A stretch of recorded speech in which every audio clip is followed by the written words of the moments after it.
Hello, hello everyone. So today in this lecture we are going to discuss some important things about the very well-known and interesting phenomenon of science, that is gravitation. So without wasting so much of time, let's get started. Okay. So friends, let me write down the point and mention some things on the blackboard. So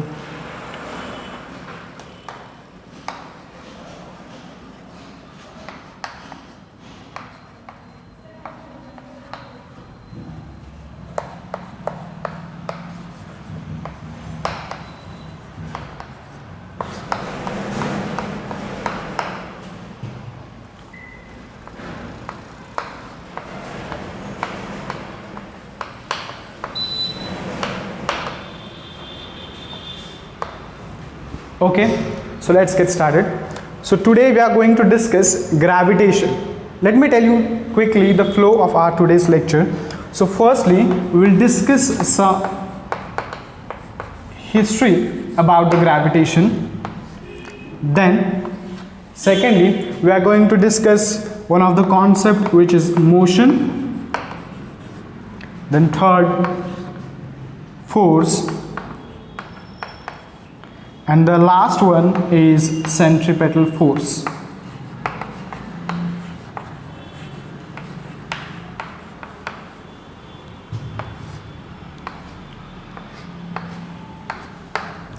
आज आपण ज्या topic विषयी discuss करणार आहोत तो topic आहे gravitation. ग्रॅव्हिटेशनमध्ये आज आपण हिस्ट्री म्हणजे त्याचा इतिहास पाहणार आहोत. त्याच्यानंतर एक कॉन्सेप्ट आहे ज्याला मोशन असं म्हणतात. आपण पाहूयात की मोशन म्हणजे काय असतं, फोर्स म्हणजे काय, आणि त्याच्यानंतर शेवटी centripetal force. Okay, so without wasting so much of time, let's get started with history. Actually काय झालं की तुम्ही एक स्टोरी ऐकली असेल सगळ्यांनी की एकदा सर आयझॅक न्यूटन ॲपल म्हणजे सफरचंदाच्या झाडाखाली बसले होते आणि सफरचंदाच्या झाडाखाली बसले असताना अचानकपणे एक सफरचंद खाली पडलं. जेव्हा सफरचंद खाली पडलं त्यावेळेस त्यांच्या मनात असा विचार आला. युजली काय होतं की आपण ज्यावेळेस एखादा फळ खाली पडतो आणि आपण बघतो तर आपल्या मनात हा ठीक आहे बाबा फळ आलं, आपल्या मनात असा वेगळा काही विचार येत नाही. पण त्यावेळी सर आयझॅक न्यूटन यांच्या मनामध्ये एक विचार आला की हे फळ खालीच का पडलं, म्हणजे जमिनीकडे खालीच का पडलं, हे असं समांतर रेषेत का गेलं नाही, ठीक आहे, किंवा त्याची खाली पडण्याची दिशा ही सरळच का होती. ओके, मी चित्राच्या माध्यमातून तुम्हाला समजून देण्याचा प्रयत्न करतो. कन्सिडर करा की एक सफरचंदाचं झाड आहे, it's an Apple tree. Okay, आणि सर आयझॅक न्यूटन इथे बसले होते या ठिकाणी आणि वरून एक सफरचंद बरोबर खाली पडलं. तर त्यांच्या मनात हा प्रश्न आला की हे सफरचंद खालीच का पडलेले. ठीक आहे, मग काय केलं त्यांनी, खूप सारा इन्व्हेन्शन्स केले, रिसर्च केलं, आणि after a thorough research he came to the conclusion that the earth, the planet on which we all human beings live, that earthकडे एक अशी एक पॉवर आहे, एक अट्रॅक्टिव्ह पॉवर आहे, एक अट्रॅक्टिव्ह फोर्स आहे, ज्या फोर्समुळे अर्थ बाकीच्या ऑब्जेक्ट्सना स्वतःकडे खेचून घेतं.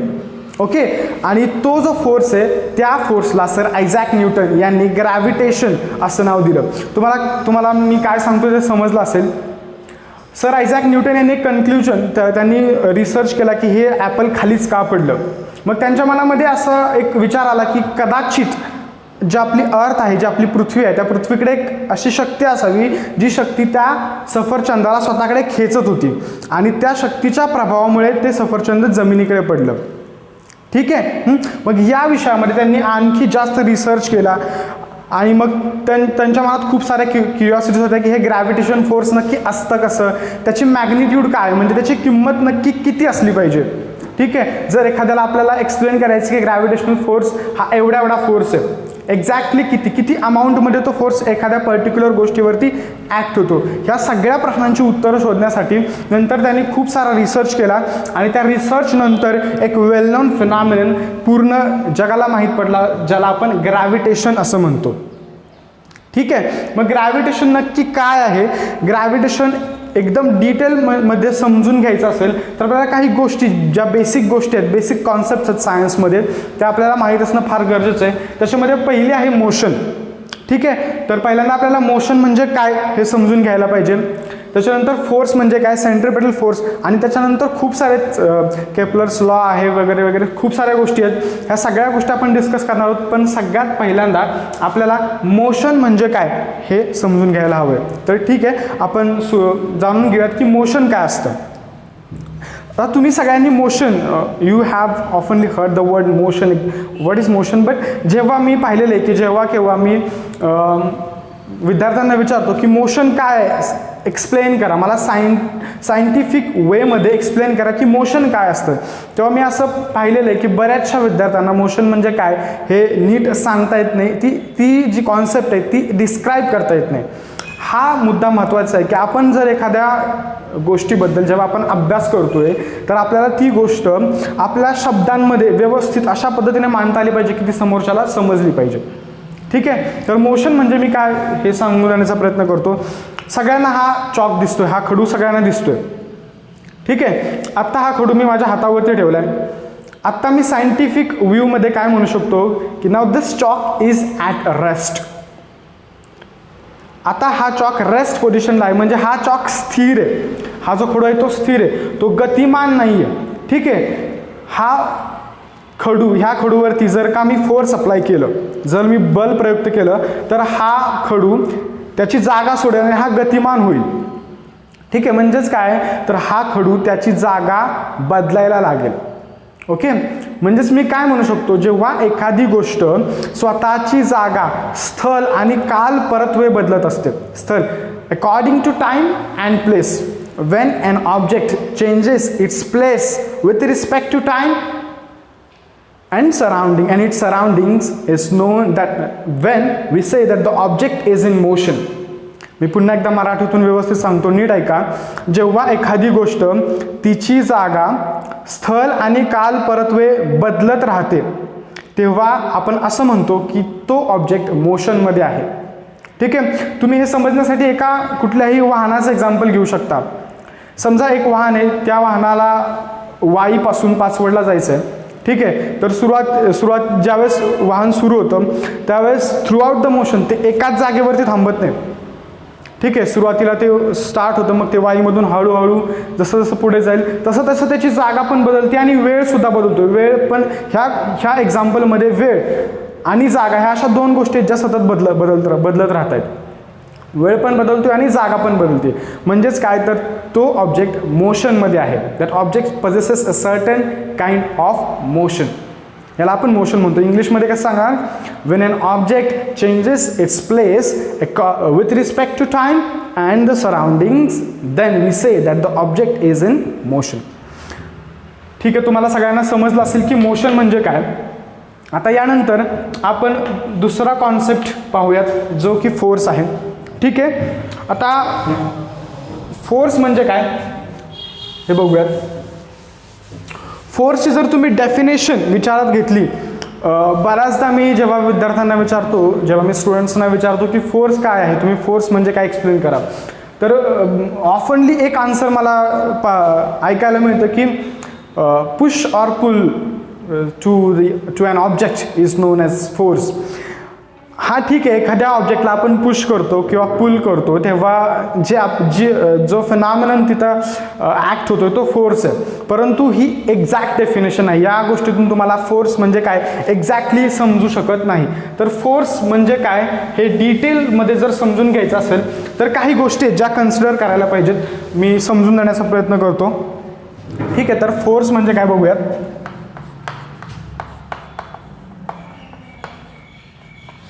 Force. Okay. Force is something by virtue of which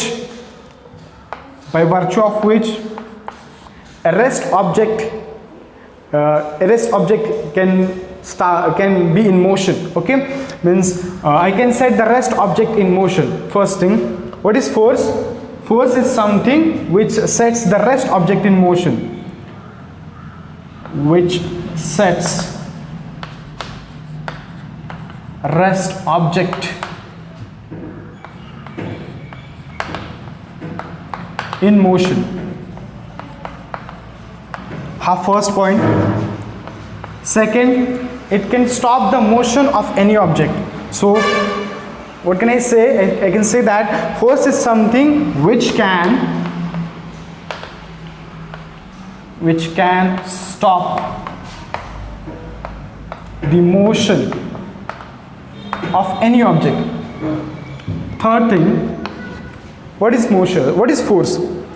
Force is something by virtue of which the dimensions of any object can be changed. So the third point is the dimensions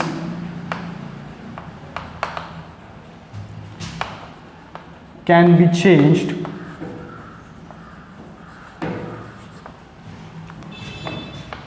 Fourth point, force can either enhance or reduce the velocity of motion. So force is something which can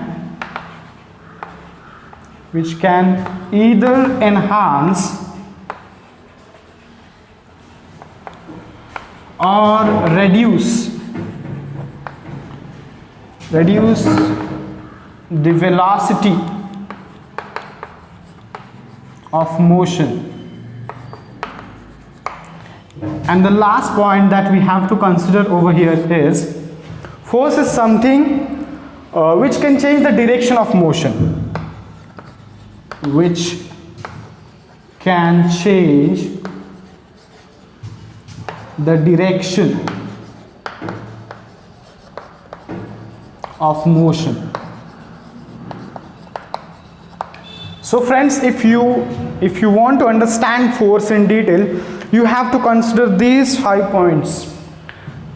मला तुम्हाला explain करू देत की हे 5 points काय आहेत नक्की. बघा, फोर्स म्हणजे काय याचा अभ्यास करतोय आपण. Force, first point, is something which can set rest object in motion. जर एखादा ऑब्जेक्ट रेस्ट आहे, स्थिर आहे, तर त्या ऑब्जेक्टला जर आपण फोर्स, त्या ऑब्जेक्टवरती जर आपण फोर्स अप्लाय केलं तर तो ऑब्जेक्ट मोशनमध्ये येऊ शकतो. First point. Second point, it can also stop the motion of any object. जर एखादा ऑब्जेक्ट ऑलरेडी मोशनमध्ये आहे, एखादी वस्तू ऑलरेडी जर ती गतिमान आहे, तर आपण फोर्स अप्लाय करून त्या वस्तूची गती रोखू शकतो. We can stop the motion of that object. Second point. Third point, force can change the dimensions of any object. Now here the question comes is, what are the dimensions? So we need to understand dimensions first, then we can understand this point. Dimensions, simply मी तुम्हाला जास्त डिटेलमध्ये नाही सांगत, एकदम simple वेमध्ये सांगतो. Dimension refers to shape and size of the object. एखाद्या वस्तूचा आकार जर आपल्याला एक्सप्लेन करायचा आहे तर थोडक्यात आपण काय सांगतोय, तर त्या वस्तूचे डायमेन्शन सांगतोय, त्याची लेंथ किती आहे, त्याची ब्रेथ किती आहे, वगैरे वगैरे. ठीक आहे. मग फोर्स ही अशी गोष्ट आहे ज्या गोष्टीमुळे आपण एखाद्या वस्तूचे डायमेन्शन्स चेंज करू शकतो. तुम्ही ऑफनली जो स्माइलीचा बॉल पाहिला असेल, स्पंजी बॉल, ठीक आहे, तो बॉल ॲक्च्युली स्पेरिकल असतो, पण आपण त्याच्यावर तो प्रेस करून त्याचा शेप बदलू शकतो, म्हणजे त्याचे डायमेन्शन्स बदलू शकतो. ठीक आहे, हा पॉईंट आहे. Fourth point, force is something which can either enhance or reduce the velocity of motion. Either enhance म्हणजे फोर्स ही अशी गोष्ट आहे जी एखादा ऑब्जेक्ट जर मोशनमध्ये आहे, त्या ऑब्जेक्टची वेलॉसिटी, स्पीड एकतर वाढवू शकतं किंवा कमी करू शकतं. ठीक आहे. जर समजा तुम्ही एखादी गाडी चालवत असाल, गाडी चालवल्यानंतर जर आपण ॲक्सेलरेट केलं, ॲक्सेलरेट करतो म्हणजे आपण एक certain kind of force apply करतोय. ॲक्सेलरेट केलं तर गाडीची वेलॉसिटी, गाडीचं स्पीड वाढतं, आणि जर ब्रेक लावला तर गाडीचं स्पीड कमी होतं. ठीक आहे. म्हणजे फोर्स ही अशी गोष्ट आहे जी वेलॉसिटी वाढवू शकते किंवा कमी सुद्धा करू शकते.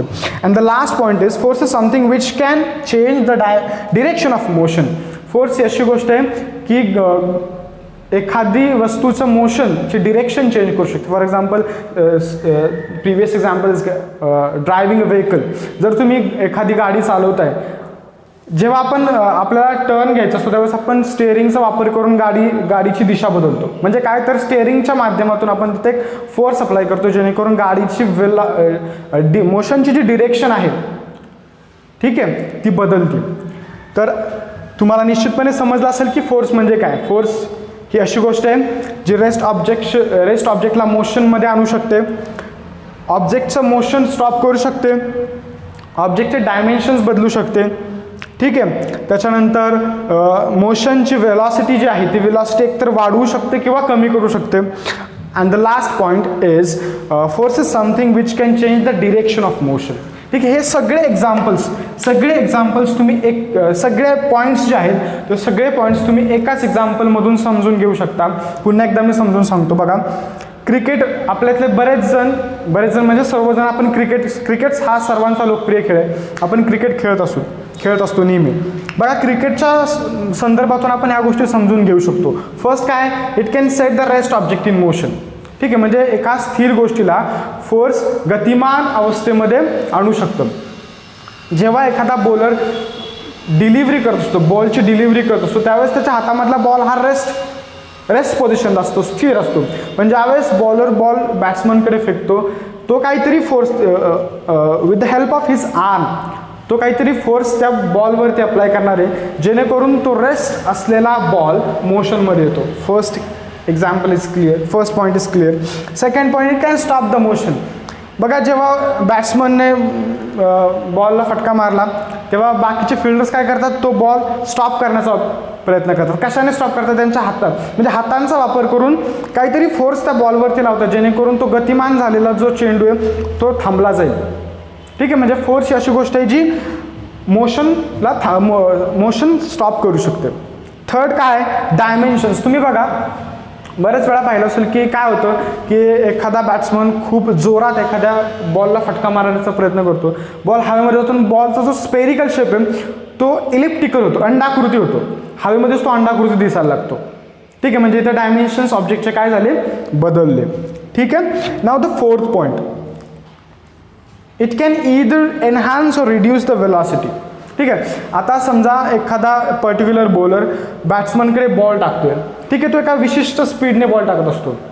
आता बॅट्समनवरती जर त्याला जोरात मारायचं तर तो बॅट जोरात स्विंग करतो, जेणेकरून बॉल जास्त गतिमान होतो, जास्त स्पीडमध्ये तो बाउंड्रीकडे जाऊ शकतो.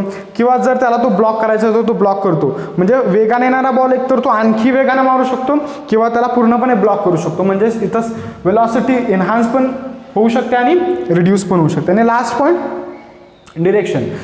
बॉल जो चेंडू येत असतो तो बॅट्समनच्या दिशेने येत असतो, बॅट्समन हव्या त्या दिशेने त्याला मारू शकतो. कसं? By applying the force with the help of his बॅटच्या सहाय्याने फोर्स आपण अप्लाय करून त्याची डिरेक्शन बदलू शकतो.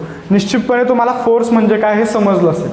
ठीक आहे. आता फोर्सबद्दल बाकीच्या काही ज्या गोष्टी आहेत ज्या जाणून घेणं फार गरजेचं आहे, त्या गोष्टींबद्दल आपण थोडंसं बोलूयात. ठीक आहे. आता फोर्स म्हणजे काय तुम्हाला निश्चितपणे कळलेलं आहे. Now let us come to the point, some basic things about the force, that is unit.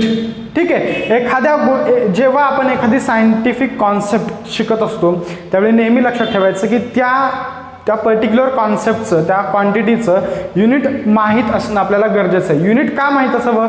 युनिटची गरज काय? Basic requirement of unit is to measure that particular thing. ठीक आहे. जर एखादी गोष्ट मला मोजायची, सपोज मी शिकलो की वजन म्हणजे काय, मास मीन्स व्हॉट. ठीक आहे. मग मास म्हणजे काय, मला जर माझं स्वतःच मास मेजर करायचं आहे, ठीक आहे, तर मग मला काहीतरी युनिट माहीत पाहिजे. मासचं युनिट काय, kg. ठीक आहे. मग माझं मास सपोज 60, तर मी काय म्हणणार, 60 kg is my mass, not the weight. ठीक आहे. इथे पॉईंट आलाय म्हणून सांगतो, वेट आणि मासमध्ये बरेचसे मिसकॉन्सेप्शन्स आहेत. वेट आणि मास, आत्ता मी जे सांगतोय ते माझं मास आहे, वेट नाही. ठीक आहे. जी गोष्ट तुम्ही kgs मध्ये मेजर करता, the thing which we measure in terms of kgs, that thing is mass. हे बेसिक आहे. आणि मग वेटचं काय, तर weight is a typical type of force basically. Okay. तर वेट मेजर करण्यासाठी आपल्याला न्यूटन या एककाचा वापर, या युनिटचा वापर करायला लागेल. ठीक आहे. तर जेव्हा केव्हा आपण म्हणतो की म्हणजे मी युजली पाहिलेलं आहे की माणसं असं म्हणतात माझं वेट अमुक आहे. ठीक आहे. एवढे kgs आहे, तर ते वेट नाही तर मास असतं. तुम्हाला युनिटबद्दल सांगायचं होतं ते कळलं असेल. आपण आपल्या पॉईंटकडे येऊयात. ठीक आहे, युनिट ऑफ फोर्स. इथे आपल्याला फोर्सचं युनिट समजून घ्यायचं आहे. आत्ताच मी सांगितलं की फोर्सचं युनिट काय आहे, न्यूटन. ठीक आहे, फोर्सचं युनिट काय आहे, Newton. Newton is the unit used for force. आता हे जे न्यूटन हे युनिट आहे हे SI सिस्टीममधलं आहे, system the international. SI unit काय आहे फोर्सचं, न्यूटन. आता इथे एक गोष्ट लक्षात घेण्यासारखी आहे. न्यूटन हा शब्द आपण खूप वेळा ऐकलेला आहे. न्यूटन काय, मी अगोदरही सांगितलं की न्यूटन हे एक सायंटिस्ट होते, सर आयझॅक न्यूटन, ज्यांनी ग्रॅव्हिटेशन आणि बऱ्याचशा गोष्टी शोधून काढल्या. लॉज ऑफ मोशन सुद्धा त्यांनी शोधून काढले, त्यांनीच डिस्कवर केलेले आहेत. बऱ्याचशा गोष्टी क्लासिकल मेकॅनिक्समध्ये त्यांचं खूप चांगलं योगदान आहे. ठीक आहे, तर न्यूटन हे जे फोर्सचं युनिट आहे हे सर आयझॅक न्यूटन यांच्या सन्मानार्थ फोर्स या क्वांटिटीला देण्यात गेलेलं आहे. का, तर त्यांचं क्लासिकल मेकॅनिक्समधलं जे काम आहे ते खूप वाखाणण्याजोगं आहे, खूप चांगलं आहे. त्यामुळं फोर्ससाठी जे युनिट वापरलेलं आहे ते कोणतं आहे, न्यूटन. ठीक आहे, आणि हे SI युनिट आहे. CGS युनिट आहे डाईन. फोर्सचं CGS युनिट कोणतं, डाईन. ह्या दोन वेगवेगळ्या सिस्टीम आहेत. तुम्हाला निश्चितपणे यांच्याबद्दल माहीत असेल की SI सिस्टीम म्हणजे काय आणि CGS सिस्टीम म्हणजे काय. लक्षात हे ठेवायचं आहे की फोर्सचं SI युनिट आहे न्यूटन आणि CGS युनिट आहे डाईन. आता याच्याबद्दल काही इंटरेस्टिंग थिंग्स, काही फॅक्ट्स आहेत जे बऱ्याच जणांना मी असं पाहिलेलं आहे की खूप साऱ्या जणांना ते माहीतच नसतात. ठीक आहे ना, आपण त्या गोष्टी डिस्कस करूयात. काय इथं बघा नीट जर तुम्ही पाहिलं तर मी न्यूटन कसं लिहिलं आहे, सगळे लेटर्स माझे स्मॉल आहेत. मी असं लिहू शकलो असतो. ठीक आहे ना, म्हणजे N कॅपिटल आणि बाकीच्या लेटर्स स्मॉल, पण मी कसं लिहिलं आहे, सगळे लेटर्स स्मॉल आहेत. मग ह्यांच्यापैकी करेक्ट वे कोणता, हा की हा. युनिटचा विचार करतो आपण, कशाचा, युनिटचा. तर हे करेक्ट आहे. का, कारण जेव्हा एखाद्या सायंटिस्टचं नाव ॲज अ युनिट आपण वापरतो. ठीक आहे, न्यूटन हे सायंटिस्ट, सर आयझॅक न्यूटन यांचं नाव आहे. तर आपण एखाद्या सायंटिस्टचं नाव ज्यावेळेस ॲज ए युनिट वापरतो त्यावेळेस त्याच्यामध्ये असणारे सगळे लेटर्स हे स्मॉल केसमध्ये लिहायचे असतात. जर तुम्ही न्यूटन हा शब्द युनिट म्हणून वापरताय आणि तुम्ही पहिला लेटर जर कॅपिटल केसमध्ये लिहिलं तर ते चुकलं. सायंटिफिक टर्म्समध्ये ते चुकीचं आहे, अमान्य आहे. ठीक आहे, असंच लिहावं लागेल. किंवा दुसरा मार्ग आहे, तुम्ही त्याचा सिम्बल वापरू शकता, कॅपिटल N. कॅपिटल N हा सिम्बल आहे. सिम्बल लिहायचा आहे तर तो कॅपिटल केसमध्येच लिहायचा, हा नियम आहे. आणि जर नाव तुम्ही पूर्ण स्पेल करत असाल तर ते स्मॉल केसेसमध्येच लिहायला पाहिजे. ठीक आहे, तर दुसरा फॅक्ट न्यूटनबद्दल काय, तर बऱ्याच जणांना फक्त हा म्हणतात की फोर्सचं युनिट काय, न्यूटन. पण एक न्यूटन म्हणजे एक्झॅक्टली किती. ठीक आहे ना, हा प्रश्न येऊ शकतो की 1 newton equals to how much exactly. हे आपल्याला कळणं फार गरजेचं आहे. हे समजवण्याचा प्रयत्न करतो. ठीक आहे, समजा एक ऑब्जेक्ट आहे, एक ऑब्जेक्ट कन्सिडर करा. हा एक ब्लॉक आहे. ठीक आहे, आता ह्या ब्लॉकचं मास मी किती म्हणतो, 1 kg. ह्या ब्लॉकचं मास किती आहे, 1 kg. आता 1 kg एवढा मास असणारा ब्लॉक जर मला ॲक्सिलरेट करायचा आहे, ॲक्सेलरेट करायचं म्हणजे acceleration means what, acceleration is the rate of change of velocity with respect to time. ठीक आहे, मग हा 1 kg एवढं मास असणारा जो ऑब्जेक्ट आहे तुम्हाला ॲक्सेलरेट करायचा आहे. ठीक आहे, ॲक्सेलरेट किती अमाऊंटने ॲक्सेलरेट करायचं आहे, ॲक्सेलरेशनचा रेट किती असला पाहिजे, 1 मीटर पर सेकंड स्क्वेअर.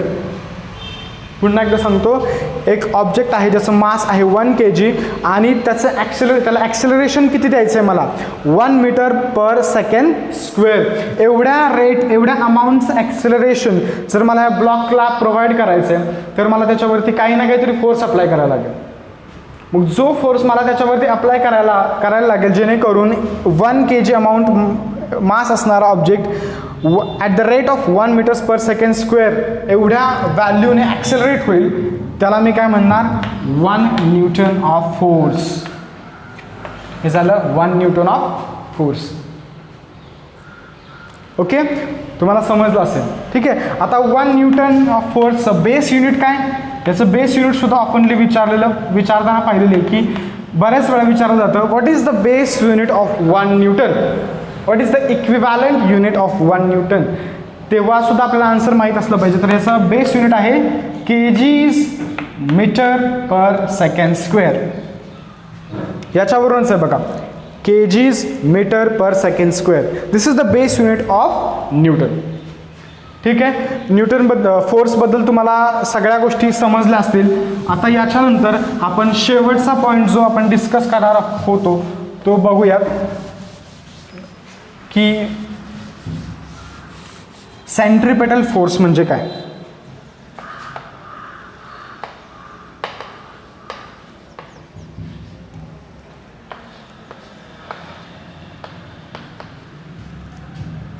ठीक आहे, सेंट्रिपेटल फोर्स म्हणजे काय तुम्ही कदाचित सर्वांना याच्याबद्दल थोडीफार आयडिया असावी, तरी पण मी एकदा सांगतो. सपोज वेल नोन एक्झाम्पल जे आपण नेहमी वापरतो की एक दगड घ्यायचा, त्यात एक दोरा घ्यायचा, दोऱ्याच्या एका टोकाला दगड बांधायचा आणि दुसरं टोक आपल्या हातामध्ये पकडायचं आणि ते जोरजोरात फिरवायला लागायचं.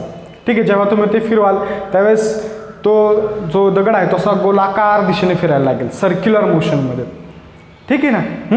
मग centripetal force, this phenomenon is related to circular motion.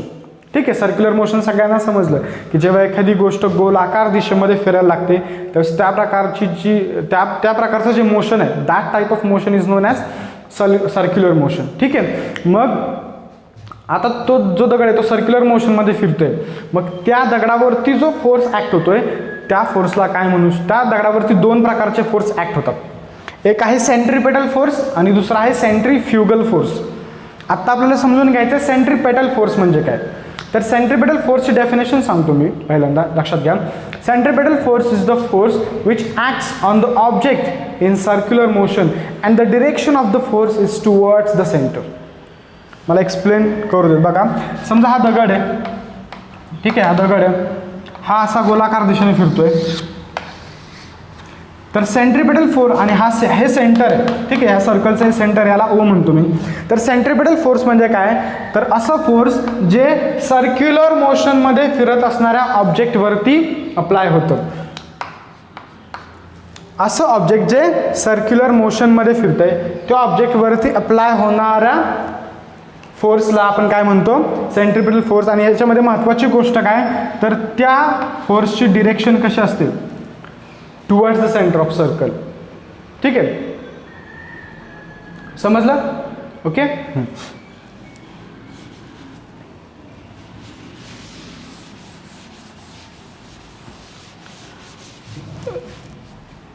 ठीक आहे, I hope that you understood all the things.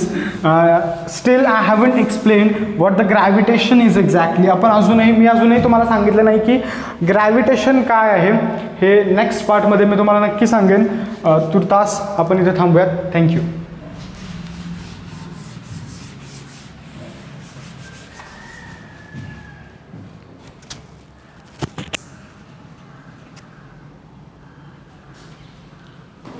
Sir stop.